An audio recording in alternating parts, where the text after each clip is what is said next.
पिंपरदरी branch का शख्स अचानक बीमार पड़ गया था। तब उसकी जगह हेड ऑफिस से किसी न किसी को तो जाना था। अब ये मुसीबत किसके गले पड़ती है, इस बात पर ऑफिस के हम चारों की पैनी नज़र थी। चपरासी साहब के कमरे में गया हुआ था और हम अच्छे से जानते थे कि वो जैसे ही बाहर आएगा हम चारों में से किसी एक को साहब ने अंदर बुलाया है ऐसी आवाज़ देकर बताने वाला था। और सच कहूँ तो हम में से किसी को भी वहाँ जाने की इच्छा नहीं थी। पिंपरदरी एकदम हटकर अलग थलग बसा हुआ गांव था। वहाँ न बिजली, न पानी, न कोई जान पहचान थी। वहाँ जाना मतलब एक तरह का वनवास ही था। और तभी चपरासी बाहर आया और ठीक मेरी तरफ देखते हुए बोला, सोनार साहब, आपको साहब ने अंदर बुलाया है। मेरे पीछे बाकी तीनों ने भी किसी अंग्रेजी फिल्म के किसी सीन की नकल की। तीनों ने अपने अंगूठी नीचे कर मुझे इशारा किया और मैं अपना लंबा सा मुंह बनाकर अंदर चला गया। और जो नहीं होना था वही हुआ। 2 बसें बदलकर भरी दोपहरी मैं पिंपलदरी के बस स्टैंड पर उतरा और इस पूरे मामले को लेकर मैं मन ही मन में अपनी किस्मत को कोस रहा था। लाखों गालियां दे रहा था। किसे पता इस वीराने में न जाने कितने दिन तक रुकना पड़ेगा। यहाँ पहले से जो एक आदमी था उसे वो छुट्टी मिल गई थी जो यहाँ कभी नहीं मिलती थी। और ये बात साफ थी कि अब वो अपनी बीमारी का पूरा फ़ायदा उठाने वाला था। बस स्टैंड से सीधा मैं ऑफिस गया और 3 दिन का जो अधूरा काम पड़ा था उसे ख़त्म कर दिया। तब तक कुछ और सोचने की फुर्सत ही नहीं मिली। आखिरकार 6:30 बजे जब बाहर का दरवाज़ा बंद हुआ तब जाकर मुझे थोड़ी राहत मिली। वहाँ के चपरासी से बात करते करते पता चला कि यहाँ जो आदमी मुझसे पहले था वो अपने गांव चला गया है। उसके घर से कोई उसे लेने आया था।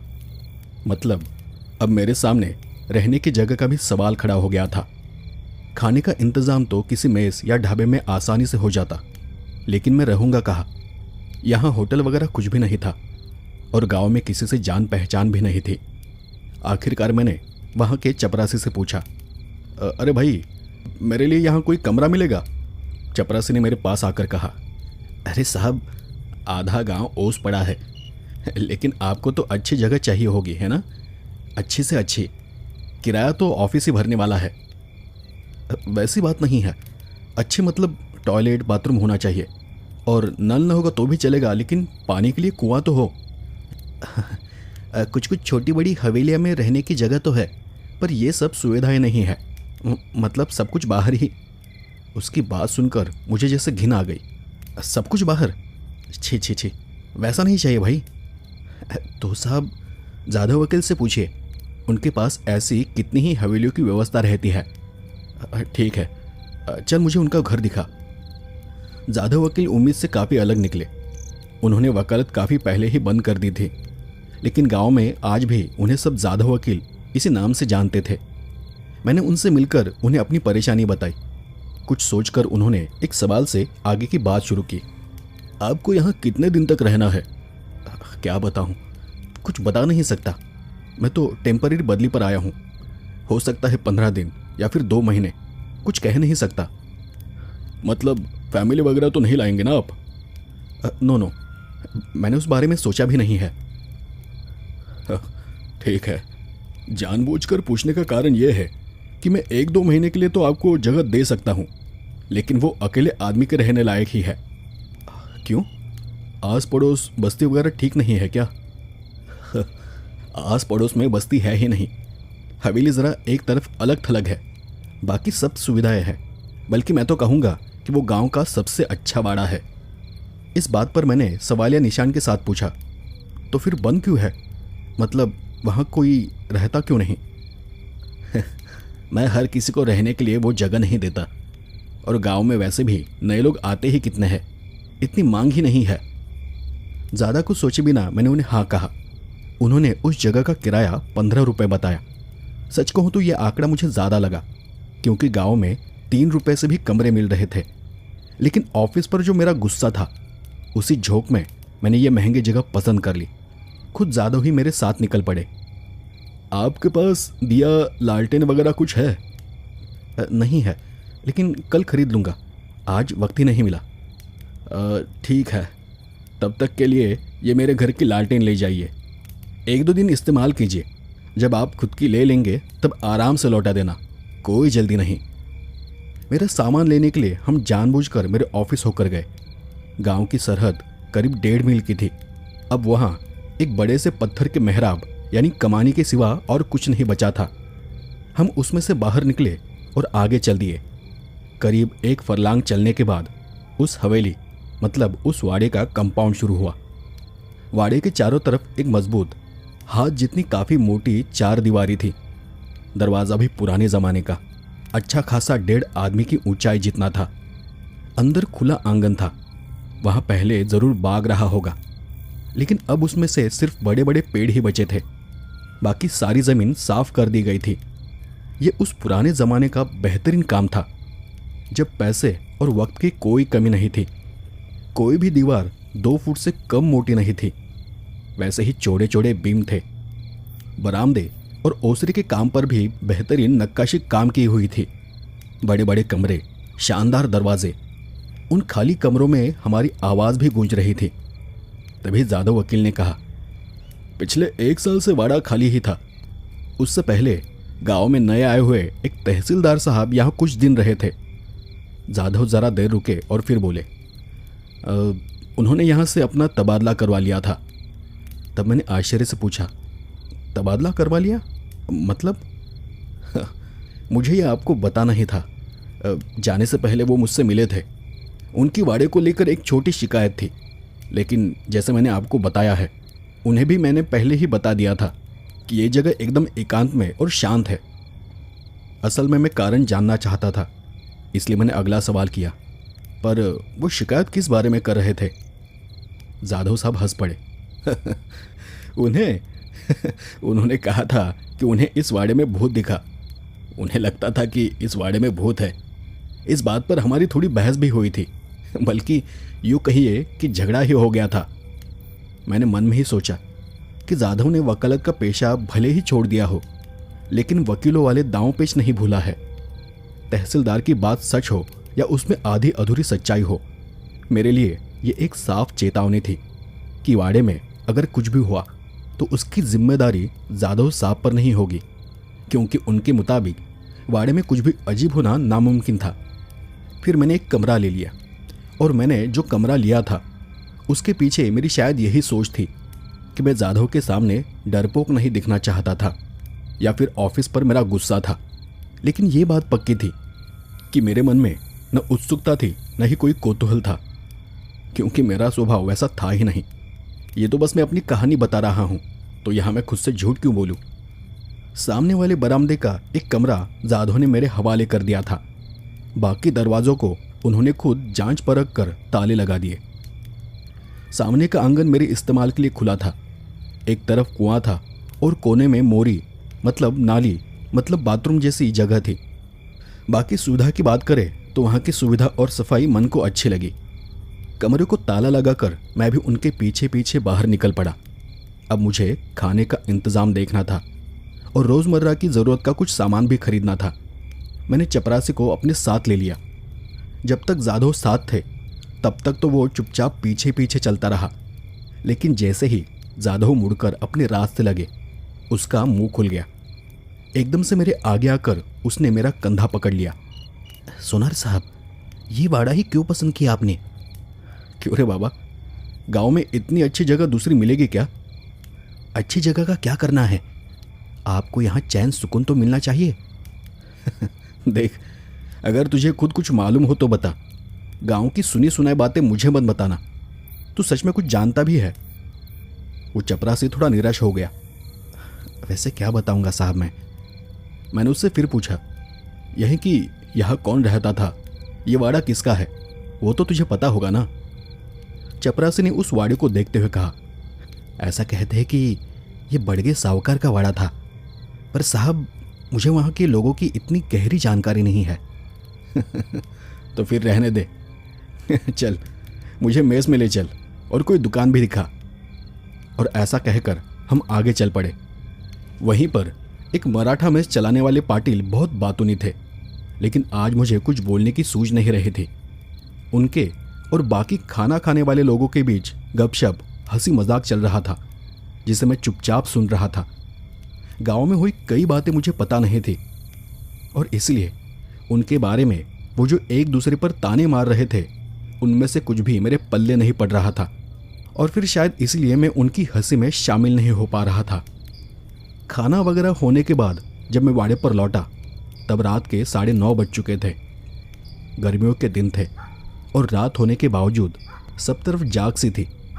एक दो आवारा कुत्ते भी मेरे पीछे भौंकते हुए दौड़ पड़े। कुल मिलाकर उस वाड़े तक पहुंचने तक मुझे ज़्यादा कुछ सोचने का वक्त ही नहीं मिला। सुबह के नाश्ते के लिए मैंने कुछ खाने पीने का सामान भी खरीद लिया था और उसकी खुशबू से एक काला कुत्ता मेरे पीछे पीछे आ रहा था। वाड़े के पास पहुंचकर मुझे लगा, आने दो इसे अंदर, आंगन में सो जाएगा, मुझे भी उतनी ही चौकसी रहेगी। मैंने हाथ से एक चुटकी बजाई और उसे अपने पास बुला लिया और वो मेरे पीछे पीछे अंदर आ गया। कुएं के पास कपड़े धोने का एक बड़ा सा पत्थर था। मैंने अपना सामान उस पर निकाल कर रखा और उसी पत्थर में बने एक छोटे से गड्ढे में मैंने उस कुत्ते के लिए पानी निकाल कर रख दिया। शायद जिंदगी में पहली बार उसे इतनी इज्जत मिली थी। कृतज्ञता दिखाने की उसने इतनी ज़बरदस्त कोशिश की कि उस बेचारी मूक जानवर पर मुझे सच में तरस आ गया। फिर मैं अपने कमरे में चला गया, लालटेन जलाई, बिस्तर बिछाया और कुएं से ताज़ा पानी लाकर लोटे में भरकर अपने सिरहाने रखा और सोते वक्त दरवाज़ा बस बंद करते हुए एक नज़र बाहर देखा तो वो काला कुत्ता बरामदे की सीढ़ी पर ही जिसमें सिकोड़ कर बड़े आराम से सो गया था। आखिरकार मैं भी अंदर कमरे में सो गया। दिन भर के सफ़र से मैं बुरी तरह थक चुका था। रात में एकदम गहरी नींद लगी थी। फिर भी जाधव और चपरासी ने वाड़े के बारे में मुझे जो कुछ कहा था वो शायद मन में कहीं न कहीं पीछे दबा हुआ था, क्योंकि एक दो बार मेरी नींद उचट सी गई थी। ऐसा नहीं था कि मैं नींद से पूरी तरह जाग गया था, लेकिन कुछ कुछ चीज़ों की धुंधली सी याद रह गई थी। ऐसा होता है ना कि मन के ख्याल ही रात में सपनों का रूप लेकर सामने खड़े हो जाते हैं और आसपास की कोई असली आवाज़ भी उस वक्त उस सपने में घुस जाती है। क्योंकि मुझे धुंधला सा याद है कि बीच रात में कभी हवा से कोई दरवाज़ा या खिड़की खड़खड़ जैसी आवाज़ कर रही थी और सीढ़ियों पर बैठा वो कुत्ता भी अजीब सी आवाज़ में रो रहा था। लेकिन मैं जब सुबह जागा तो देखा कि सुबह की धूप कमरे में आ गई है। धूप ने कमरे को और मेरे मन को दोनों को ही रोशन कर दिया था। मैं ताजगी भरे मन से जागा। अनजान कमरा देखकर एक पल के लिए मैं चौंक भी गया। लगा कि मैं कहाँ आ गया हूँ और फिर धीरे धीरे सब कुछ याद आ गया। कमरे से बाहर कदम रखते ही मुझे रात वाले उस कुत्ते की याद आ गई। वो सीढ़ी पर ही मेरा इंतज़ार करते हुए बैठा था। दिन के उजाले में वो काफ़ी गंदा दिख रहा था, पर उसे भगाने की मेरी कोई इच्छा नहीं हुई। मैं आखिर कितने दिन इस गांव में रहने वाला था। फिर मन में आया, कोई बात नहीं, जब तक हूँ बेचारा 4 निवाले तो खा लेगा। आज मैं मेस में लगभग सबसे पहले पहुँच गया था। जाहिर है कि पाटिल यानी मेस के मालिक का ध्यान मेरी तरफ चला गया। किस ऑफिस में हूँ, मेरी बदली पक्की है क्या, रहने के लिए कहाँ जगह ली है, ये सारी पूछताछ तो होनी ही थी और हुई भी। जैसे ही मैंने उन्हें कहा, बड़गे साहूकार का वाड़ा, उन्होंने एकदम से घूर कर मेरी तरफ देखा और फिर नजरें चुराकर सामने सड़क की तरफ देखने लगे। मैंने ज़रा हिम्मत करके पूछा, कल जाधव वकील भी ज़रा हिचकिचा रहे थे, ऑफिस का चपरासी भी ज़रा बेचैन था, और अब आप भी मुझे ऐसे टाल रहे हो। आखिर ऐसा है ही क्या उस वाड़े में, आपको कुछ पता है? पाटिल कुछ देर तक मुझे घूरते रहे और फिर आगे बोले, मुझे पता है, सारे गांव को पता है, लेकिन आपको सारी जानकारी देने वाला एक ही आदमी गांव में मिलेगा। वो उस जमाने में बड़गे के घर में रसोइया था। अब उसने स्टैंड पर चाय की दुकान डाल दी है। शिवराम आचार्य नाम है उसका, सब उसे इसी नाम से जानते हैं। आप उससे जाकर पूछिए, वो आपको सब बता देगा। अच्छा, पर क्या वो किसी अजनबी से खुलकर बात करेगा?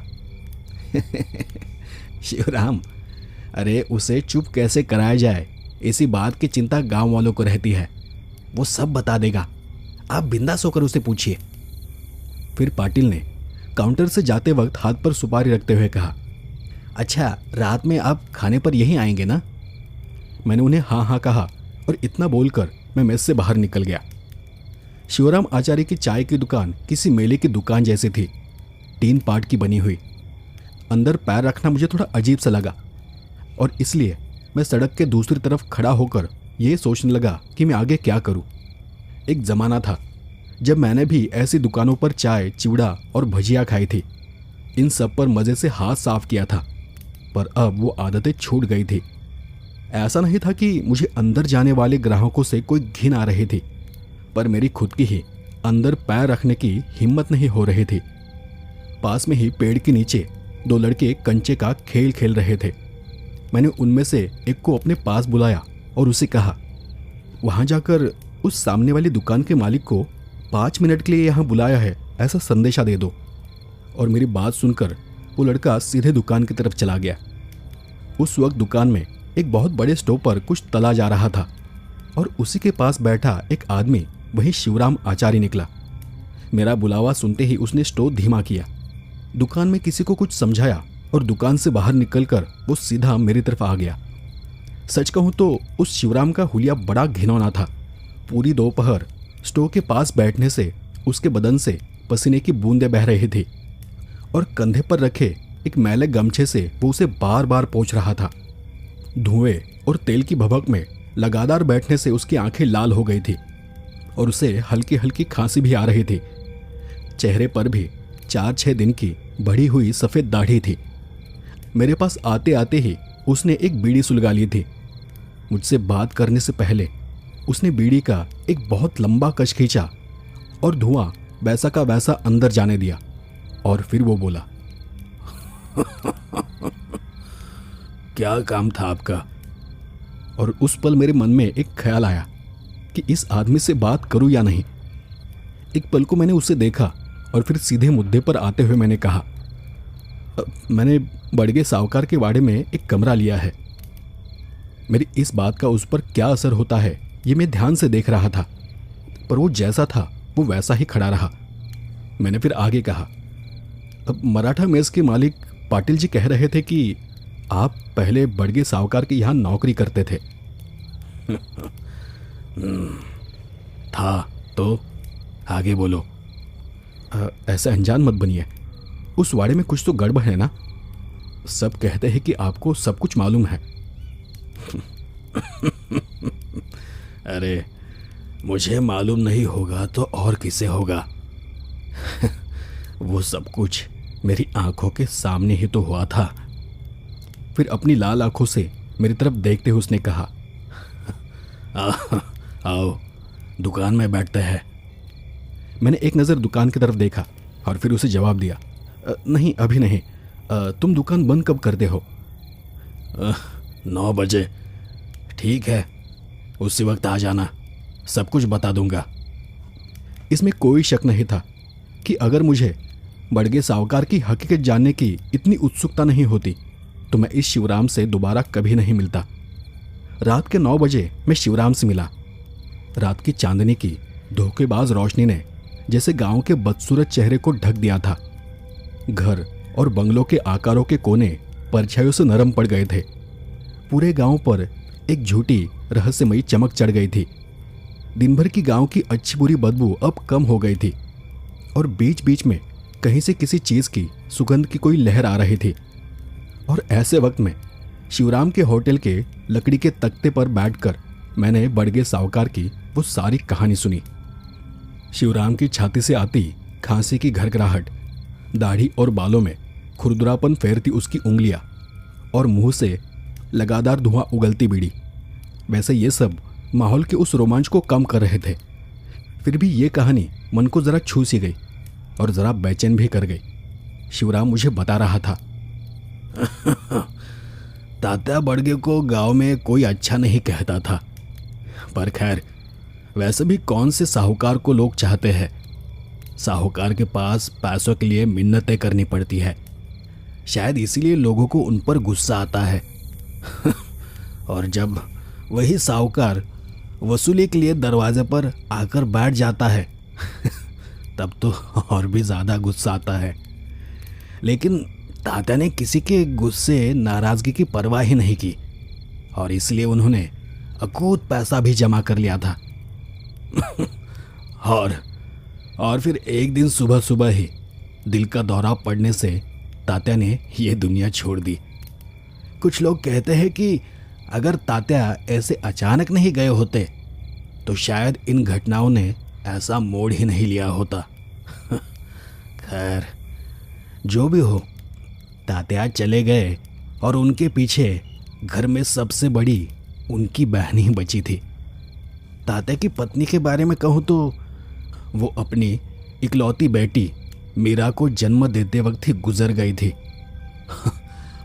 और अब वो मीरा 8 साढ़े 8 साल की थी। तात्या की वो बहन भी विधवा होने के बाद अपने बच्चों के साथ हमेशा के लिए तात्या के पास ही रहने आ गई थी। वैसे उसका बेटा काफ़ी बड़ा था, पर उसे समझ बहुत कम थी। मतलब वो दिमागी तौर पर बहुत कमज़ोर था। वैसे तात्या ने घर की और मीरा की दोनों जिम्मेदारियां अपनी बहन आत्याबाई पर ही सौंप दी थी, जिन्होंने बड़गे साहूकार की पत्नी को देखा था। वो बताते थे कि मीरा बिल्कुल अपनी माँ जैसी दिखती थी। कद काठी में छोटी सी, रंग गेहुआ और चेहरा तेज तर्रार था। लेकिन मीरा को सही से संभाला नहीं गया था। वो हमेशा दबी दबी सी और शांत रहती थी। आत्याबाई बड़ी धाकड़ औरत थी।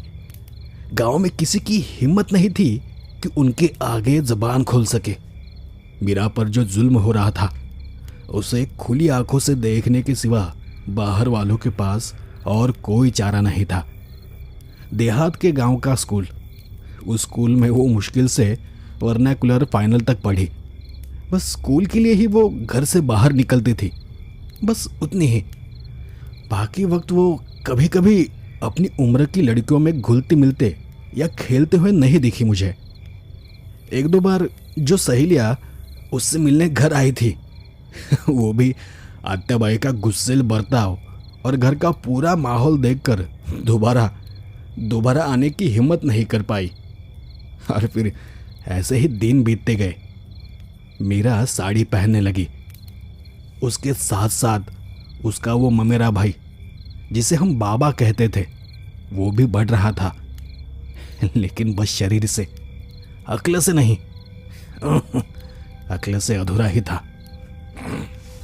अब देखो, ऐसा बिल्कुल नहीं था कि उसकी माँ यानी आत्याबाई को अपने बेटे की ये कमियां पता नहीं थी, लेकिन वो जानबूझकर उस तरफ आंखें मूंद रही थी। अब होते होते मीरा 18 साल की हो गई। अब भले ही हालात बुरे थे, लेकिन कुदरत अपना बदलाव का काम धीरे धीरे कर रही थी। बिना धूप और रोशनी वाली उस अंधेरी घुटन भरी दुनिया में भी उसके दुबले पतले शरीर पर जवानी की एक धुंधली सी मुहर खिल गई थी। वो बिल्कुल अपने माँ जैसे सुंदर थी। कुछ पल के लिए तो वो किसी किसी को मदहोश कर जाती थी, पर कोई फायदा नहीं था। आत्याबाई के मन में वो शादी का ख्याल कब आया ये किसी को नहीं पता चला। लेकिन एक दिन रसोई में जब घर के गुरुजी, मतलब वो पंडित जी, पूजा कर रहे थे तब मेरे कानों पर 2-4 सवाल जवाब पड़े थे। उससे मुझे समझ आया कि आत्याबाई का इरादा मीरा की शादी अपने उसी बेटे बाबा से करवाने का है, बिना कोई शोर शराबा किए। कानूनी तौर पर मीरा की सारी जायदाद हड़पने का ये गजब का तरीका उसने ढूंढ निकाला था। अब ये भी पता नहीं था कि मीरा के कानों तक उसकी आने वाली जिंदगी के बारे में रचे जा रहे ये मंसूबे पहुंचते भी थे या नहीं।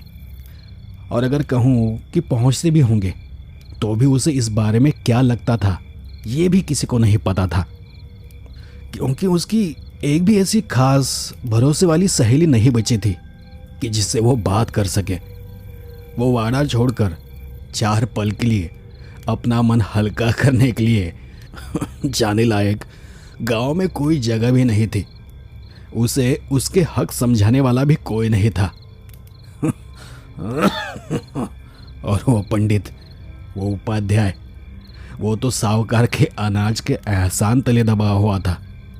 उसने झट से कहा, ममेरे फुफेरे भाई बहनों में शादी हो सकती है, और इसका एक सुविधाजनक सबूत भी निकाल दिया। वो बाबा के कानों पर भी ये बातें पड़ी होगी। मुझे एक सुबह साफ साफ याद है, बाबा खाना खाने बैठा था और हमेशा की तरह आत्याबाई उसके पास बैठकर उसे पूछ परख कर रही थी। मीरा किसी काम से रसोई में आई और आत्याबाई ने उसे नमक या चटनी जैसा कुछ परोसने के लिए कहा, और फिर जैसे ही वो बाबा की थाली परोसने के लिए नीचे झुकी, बाबा ने अचानक उसका हाथ पकड़ लिया और मुंह का निवाला वैसा का वैसा रखकर वो अजीब आवाज में बोला, अब तू मेरी दुल्हन बनेगी, अब तू मीरा तू मेरी दुल्हन बनेगी। अब तू मेरी दुल्हन बनेगी मीरा तू मेरी दुल्हन बनेगी। और वो सुनते ही मीरा के हाथ से कांच का कटोरा फर्श पर गिर पड़ा और खल जैसी आवाज कर टूट गया। मीरा घबरा कर पीछे हट गई और छी मूर्ख कहीं का, ऐसा कहकर उसने बाबा के हाथ से अपना हाथ जोर से छुड़ा लिया और वैसे ही वो पीछे जाने लगी। उस पल उसका चेहरा एकदम सफ़ेद पड़ गया था। मैंने खुद देखा था। तब आत्याबाई चिल्ला उठी और बाबा को चिल्लाने लगी, क्योंकि उस वक्त आत्याबाई को इस बात का पूरा ख्याल था कि रसोई में नौकर चाकर घूम रहे हैं और वो नहीं चाहती थी कि किसी को भी इस बात की भनक लगे। तब बाबा भी लाड़ भरे बिगड़ेल अंदाज में बोल पड़ा, क्या तूने ही तो कहा था कि मेरी शादी उससे होने वाली है। फिर क्या, एक दबी हुई सिसकी लेकर मीरा तेजी से वहां से चली गई और उस दिन के बाद से आत्याबाई बाबा का खाना बीच वाले कमरे में लगवाने लगी। लेकिन वहां भी उन्होंने मीरा को एक दो बार परोसने के लिए बुलाया था, ऐसा मैंने सुना था, सच झूठ पता नहीं। लेकिन किसी भी चीज की परवाह किए बिना उस महत्वाकांक्षी औरत ने शादी का ताना बाना तो बुन ही लिया। गांव में उल्टी सीधी बातें हुई, लेकिन कौन अजनबी उनके बीच में पड़कर या उनका विरोध करके खामखा अपने गले मुसीबत डालने का काम करता। बाबा की असली औकात सबको पता थी। फिर भी क्या पता, शायद मीरा को ये बात पसंद हो। ऐसी लीपा पोती करके लोगों ने अपने चुपते हुए ज़मीर को चुप करा लिया। इस पूरे समय में मैं वाड़े में ही काम कर रहा था।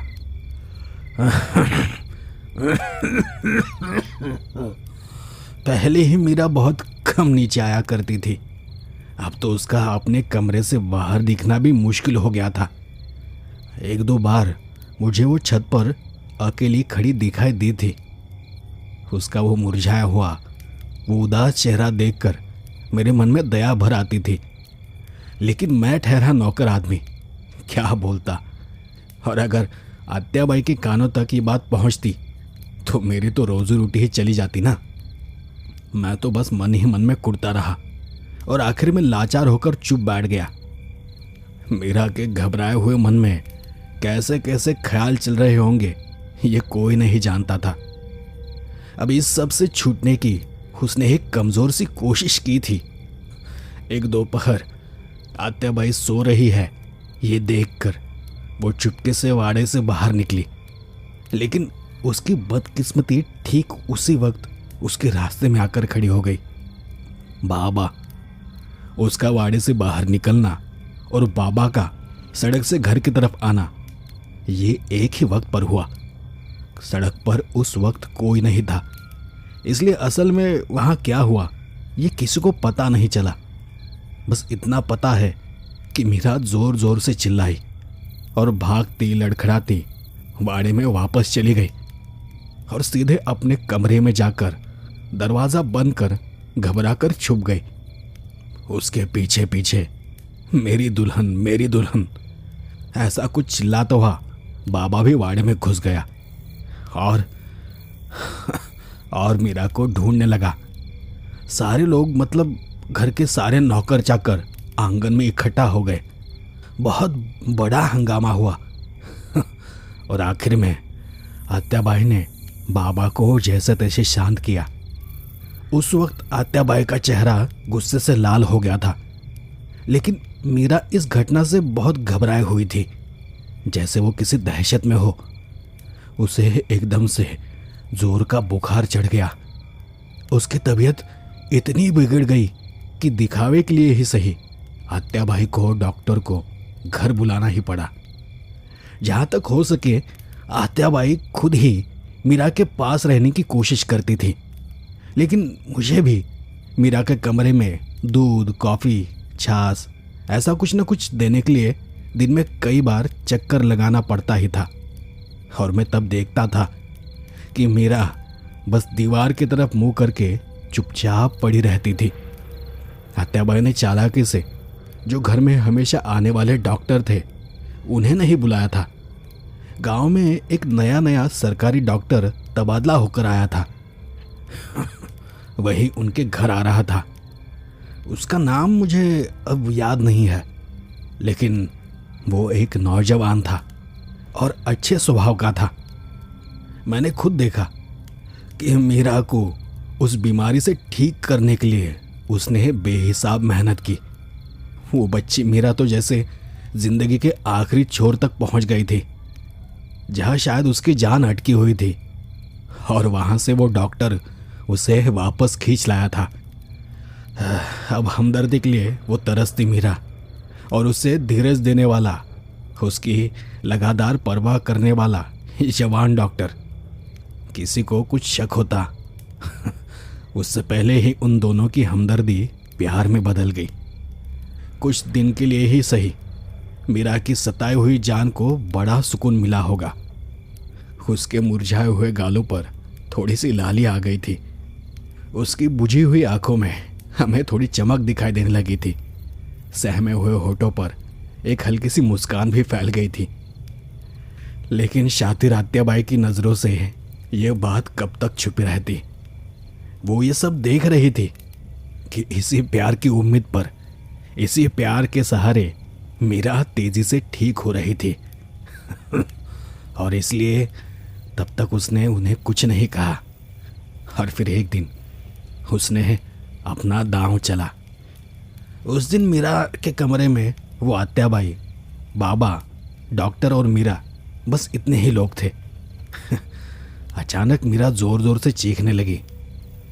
तब मुझे डॉक्टर और आत्याबाई की बीच बीच में ऊंची आवाज में बातें सुनाई दे रही थी। इतना सब कुछ याद तो नहीं, लेकिन पुलिस, लड़की को अकेला पाकर जबरदस्ती, इज्जत, आबरू, नुकसान, ऐसे ही कुछ आत्याबाई डॉक्टर को धमकाते हुए बोल रही थी। और फिर मैंने देखा पत्थर जैसे सख्त चेहरे के साथ डॉक्टर घर से बाहर निकल गया। वो दोबारा उस वाड़े में कभी नहीं आया। तूफान में टूटकर गिरी हुई बेल की तरह मीरा एक ही दिन में काली पड़ गई, अचानक से मुरझा सी गई। मेरे साथी, वो सभी लोग लाचार होकर ये सब होते हुए देख रहे थे। डॉक्टर को अपनी इज्जत और नौकरी की फिक्र थी। उसे भी तो अपना पेट पालना था। दोष भी कौन किसको देता। सबके अपने अपने कांच के घर थे। अगहन का मुहूर्त तो निकल गया था। अब आत्याबाई ने वैशाख जेठ में बाबा की शादी निपटाने की ठान ली, और उसके लिए वो कुछ लोगों के सामने ये बात बोलने भी लगी थी। मीरा हक्का बक्का होकर अपनी बिखरती हुई जिंदगी को देख रही थी, लेकिन ये सिर्फ ऊपर ऊपर का दिखावा था। बीच बीच में मुझे मीरा की आंखों में एक अजीब सी चमक दिखाई पड़ जाती थी, और उससे मेरी रूह कांप जाती थी। लेकिन मैं कुछ भी बोल नहीं सका और न ही कुछ कर सका। चैत्र का महीना खत्म हुआ, वैशाख शुरू हुआ। बाड़े में रंग रोगन शुरू हो गया था, और एक सुबह मीरा अचानक कहीं गायब हो गई। बहुत भाग दौड़ मची। गांव में, गांव के आसपास हर जगह ढूंढा गया, और फिर आखिर में ये मामला पुलिस के हाथ में देना पड़ा।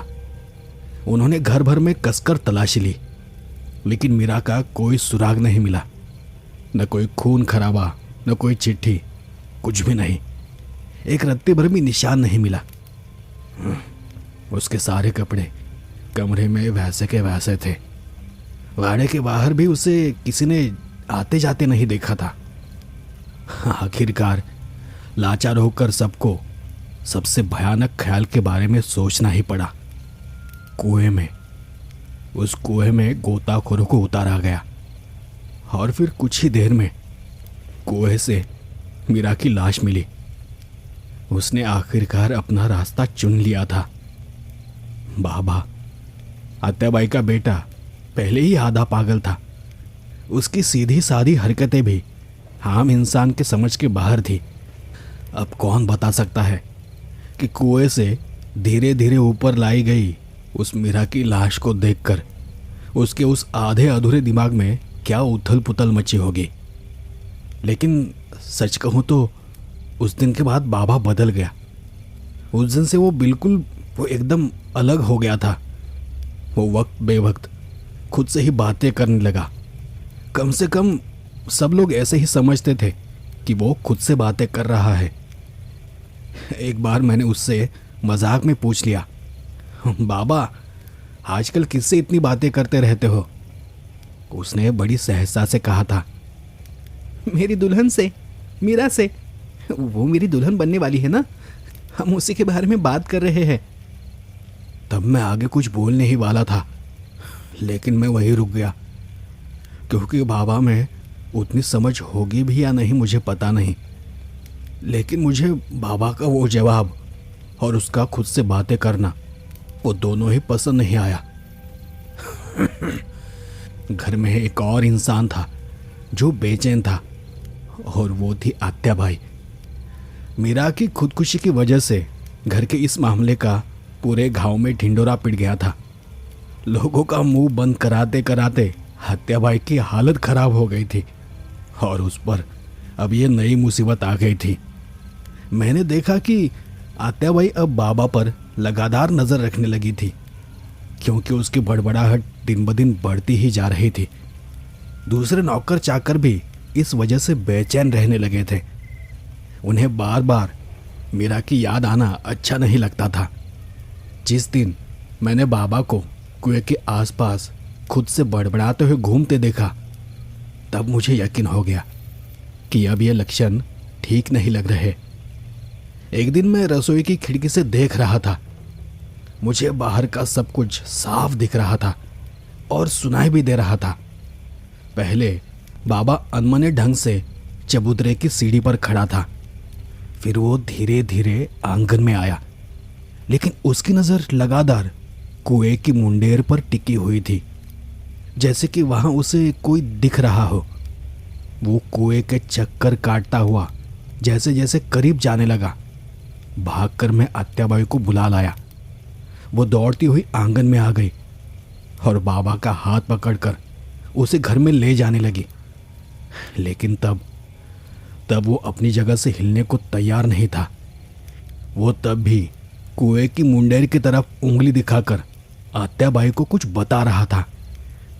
आखिरकार जैसे तैसे आत्याबाई ने उसे समझा बुझाकर शांत किया और उसे घर के अंदर ले आई।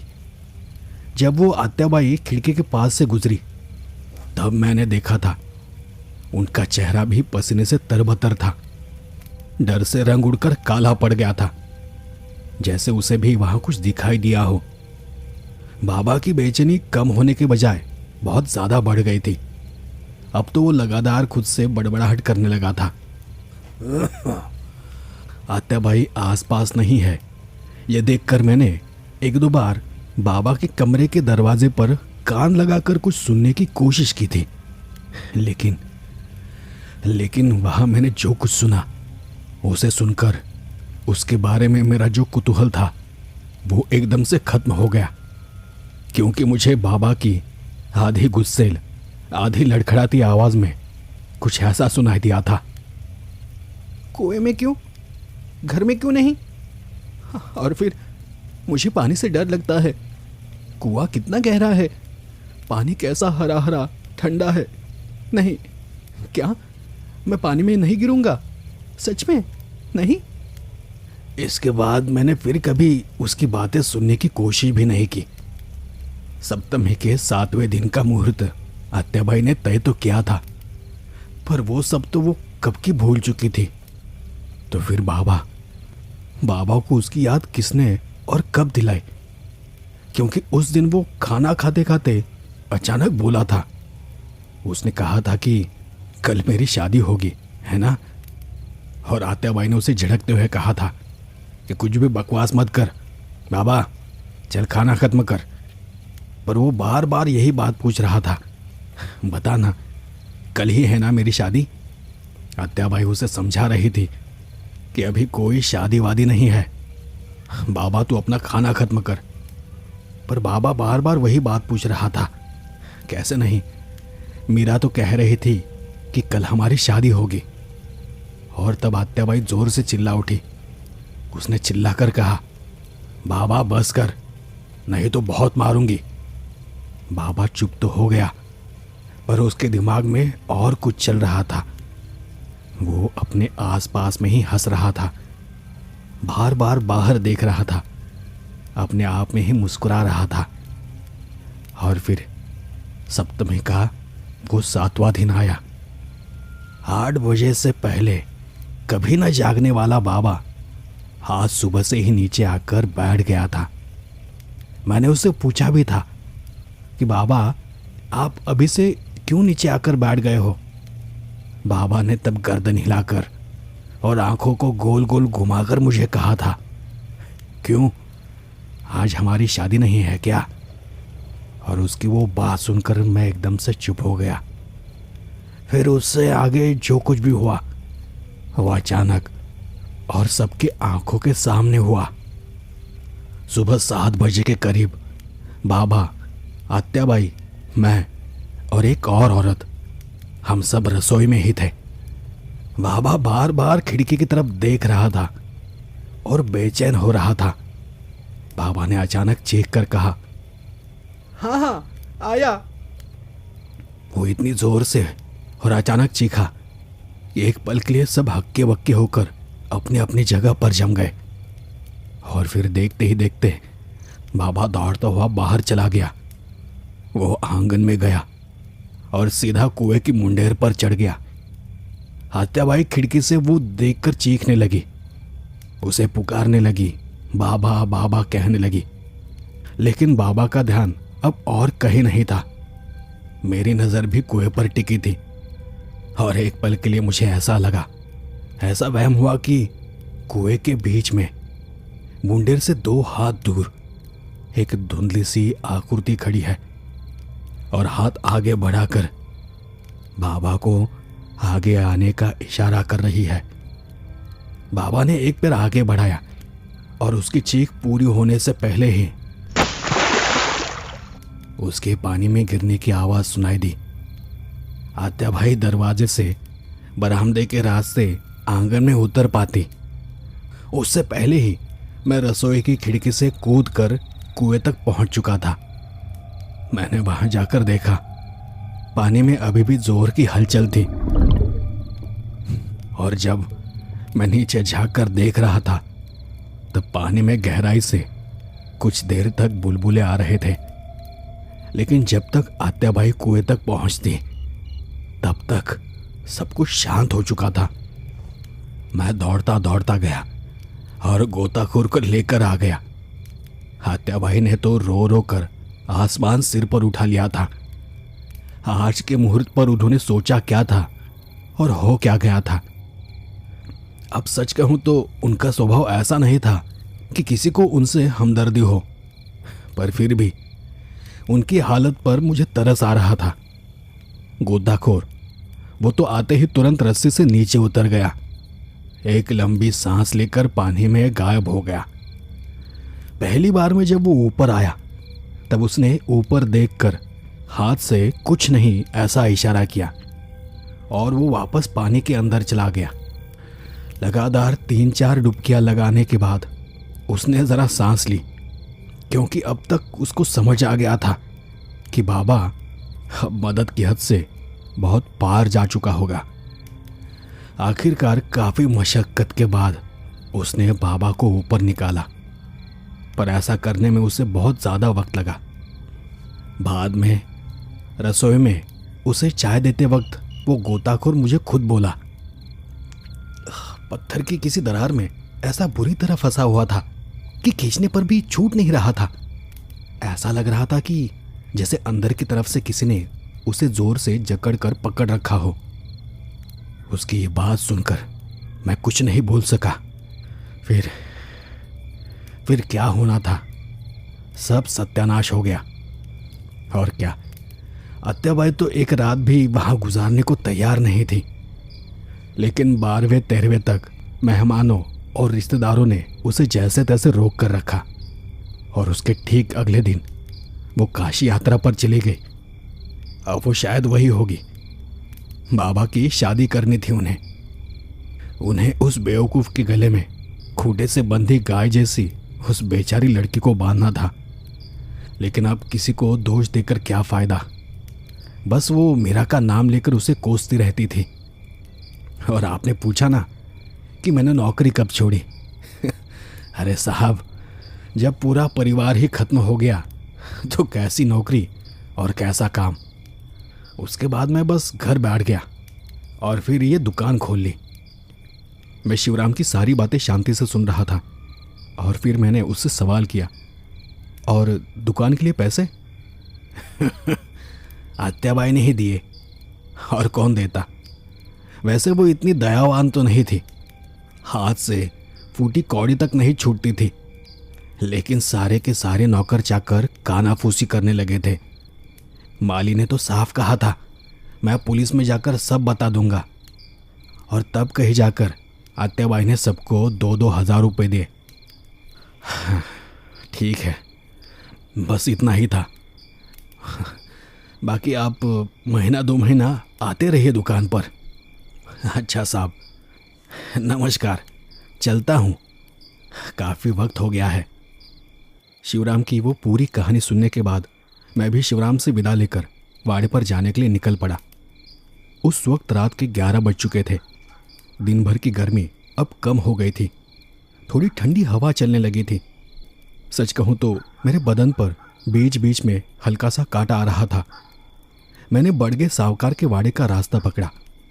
मेरे दिमाग में अभी अभी सुनी हुई वो अजीब कहानी लगातार घूम रही थी।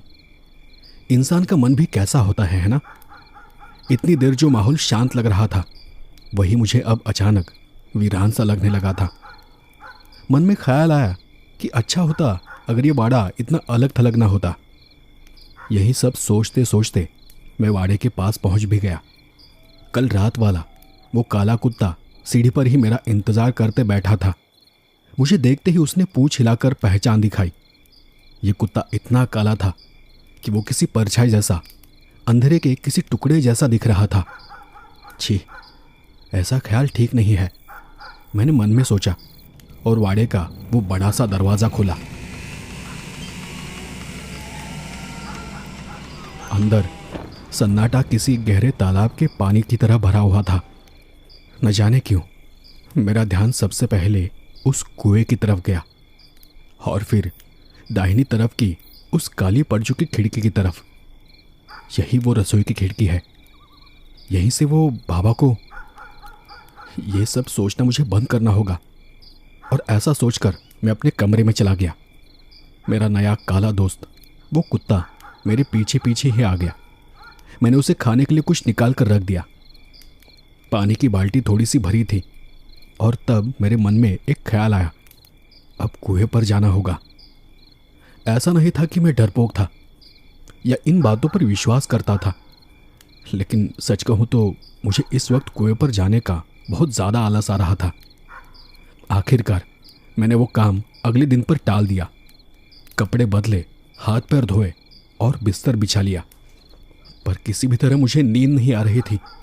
कहीं पढ़ा था कि अगर नींद ना आए तो आंखों के सामने एक बड़ा सा खेत लाना चाहिए, उसमें भेड़ों का एक बड़ा सा झुंड लाना चाहिए, और एक कल्पना करनी चाहिए कि उसमें से एक एक भेड़ 2 पट्टियों वाले फाटक के ऊपर से छलांग लगाकर कूद कर दूसरी तरफ जा रही है, और ऐसा करते हुए उन भेड़ों को गिनना चाहिए, 1 2 3 4।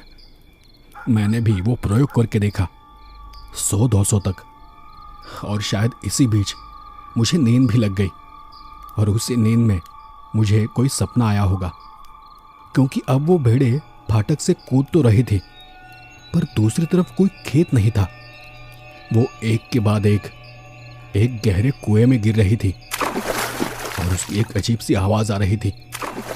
मैं हड़बड़ाकर जाग गया। उस पल मेरी सांसें तेज चल रही थी। मैंने अपने आसपास नजर घुमाई।